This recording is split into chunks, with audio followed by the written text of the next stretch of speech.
in huge news for retards, smart people already knew this.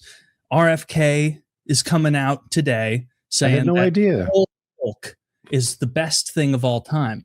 He's saying it's good for you. He's doing like that 90s propaganda milk push. Whole milk. He says it's great.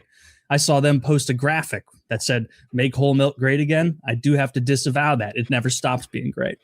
It's always been great. Just because people fell apart and started drinking almond trash, and now they're going to come back to the light. So hopefully you guys, now that you know RFK, which legally speaking is a doctor. This is not true. I'm saying strictly legally. He's a doctor. From a legal standpoint, he's a doctor. What is his doctorate in? Silliness? Dairy. Dairy. I stand That's like doctor of dairy. It's like something Homer Simpson would get caught up in. Like, I'm a doctor of milk. But yeah, that's great news. Getting more people drinking milk. Wonderful. It's tasty. It's delicious. People rip on milk. They say, "Oh, it's so fatty. Oh, it's unhealthy." No, listen to Dr. Kennedy. I put whole milk in my coffee, but I don't really drink big glasses of whole milk. You simply must. Give it a go. Give it a go. You'll like it.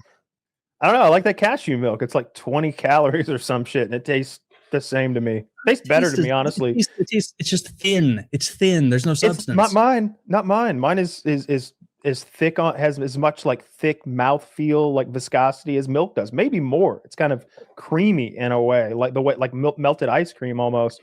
And it's vanilla flavored with no like sweetener. And it's just superior to milk in every way. If I was gonna bake or cook or with it or whatever for a recipe that required milk, like I'm making meatballs and I need to bind together, need a little splash of milk. Sure, we'll go to the whole milk then. But I'm not gonna like drink the stuff or like. That's what it's for. No, it's for baby cows. Well, but we've repurposed to drink. Yeah, dogs. Exactly. Your little Murphy and your little Toby, they should be pack hunting somewhere in fucking Montana, but they're in your house because we adapted. We overcame. That's what we've done with milk. We've turned it into something for us. I can't believe you're saying that cashew milk, that watery slurry, is nearly as good as actual milk. I forget if I use cashew or almond creamer in my coffee, but it's not watery. It's pretty good. Although I will say whole milk is the king of milks. The other milks may be healthier for you. I'm not sure. But if we're talking about taste, you can't beat whole milk. It's so good. It's a conqueror's drink, Kyle. You don't get it. But I think Napoleon was the one who said that like his breakfast every day was a giant glass of whole milk, where he was like, "It's a wonderful substance. It keeps me conquering until midday." It was like their Gatorade. Water. No, it would have been some sort of grog or something gross. Something also worse than milk. It beats the hell out of puddle water, I'll tell you. Whole milk. Like, get out of here. Napoleon's beverage of choice. If you told me that Lance Armstrong drank a liter of the shit before every race, I might get on board with you. But that's not the case. Oh, I think Napoleon no one drank is endorsing it milk. You never saw LeBron James run over to the sidelines and just take a big shot of whole milk to get him back in the game. Yeah, if he did, maybe he'd be the undisputed GOAT instead of like battling it out with Jordan and NBA like Twitter threads. If he played all those games on milk, I would make him my GOAT. Yeah, because it weighs you down. It's fat. It's emulsified fat that came out of a fat cow that's meant for suckling babies who need all the calories they can get in one slurp. Kyle, I already like milk. You don't have to I'm not sure what emulsified means. Oh, you didn't consider that, did you? You know how oil and water don't want to mix? Yes. And when you get them to mix, that's an emulsion. You use an emulsifier to make that happen. So you could take like lard or grease and water and sugar. Water and sugar. That's soluble. It turns into a new thing. Well, yeah, that's a solution, not an emulsion. Oh, fuck. I thought I understood it until you said that. Now, emulsion would be... Now, your point falls again. It's about binding the... I think mayonnaise is an emulsion, right? Yes. Yeah. Yes. Or a gravy is an emulsion where you've taken the water and the fat and binded them together with a starch. Okay. But water and oil, let's say you took water and oil and had a magnetic spinner on it that made it like homogeneous just while it was being actively mixed. Still not an emulsion because they need to bind in some way. Yeah, you need an emulsifier, like a starchy. It's the reason you take a little cup of spaghetti water and put it in with your marinara sauce, so that like you don't have that like liquid at the bottom, so that you get the fat and the water to bind together and create this like gravy. Basically, that's what gravies are. Okay. In any case, don't drink milk, folks. It's not good for you. Don't listen to RFK. I saw RFK deep frying a turkey barefooted. Sometimes geniuses can be. That's like operating a metal lathe with an 80s hairdo just flowing in the wind. He's just that guy doesn't care. I was hopeful about RFK when he started. Kyle said something like 3 weeks ago. He's like, I look at everything the Trump administration does in a silo. He does good things, he does bad things, and I call the balls and strikes. I'm misquoting him, but work with me. Yeah, it works. And I think that I do that too. And one of my examples is when RFK came, I was hopeful that he would improve the nation's food supply. I was like, here's a guy who does know a thing or two about healthy food. For whatever reason, we use corn syrup as a sweetener in everything. Corn seems to be fueling our diets in a way overrepresented way. The foods that are affordable to eat in America are bad for you. The foods that are good for you are expensive, even though the good for you ones seem to my simple mind to be like the simple, easy things to produce and make, like tomatoes or whatever.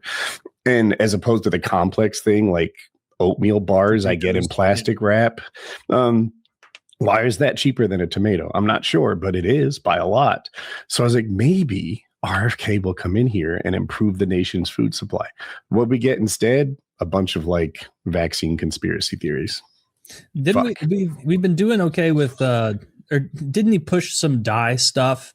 Yes, that's a good one. Doritos, it was a red dye, yeah. Which that honestly pisses me off. Bad. Good job. It pisses me off a little bit. Not getting rid of the dye, but how easily Frito-Lay transitioned their manufacturing away from these dyes. It's like, the fuck, like, so you were selling it this way to Europe the whole time? Like, you couldn't have, you were like injecting stupid shit into our food that you could have, because I remember that was a pushback with like, oh, these manufacturing, these lines would have to be totally reformatted.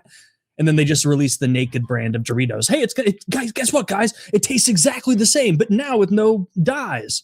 It's like, fuck you. You could have done this years ago. This was clearly not prohibitive. Why? How bad could that dye be for you? We've been eating that shit by the buckets full since we were children. I'm fine. Yeah, we're like the richest and least healthy country, though. Yeah.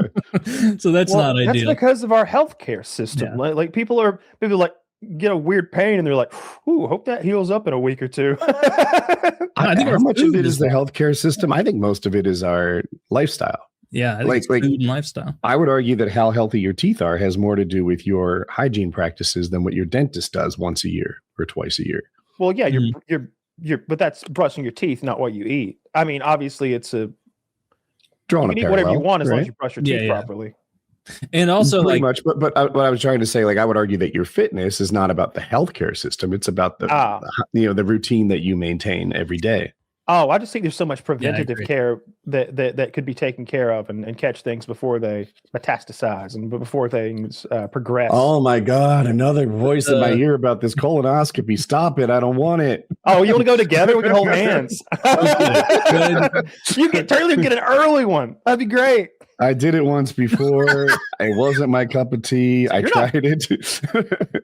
Taylor, you're not my here for several more years. We've never done a colonoscopy on a man your age who did when in Rome. You know what one of my least favorite parts about a colonoscopy is? Afterwards, as you're yeah, they all want you to pass gas. Their nurses like cheering you on, like, yeah, good. That's what we're looking for. And I'm like, do you think it would be uncomfortable in like the post area if every time I farted, I was like, I'm sorry. Taylor, we could live together for 20 years and you'd be like, I don't think Woody passes gas. I've never heard it. No. Yeah. Mm-hmm. I would want, that would be my target for you to think that I've never passed gas. I'm a secret farter.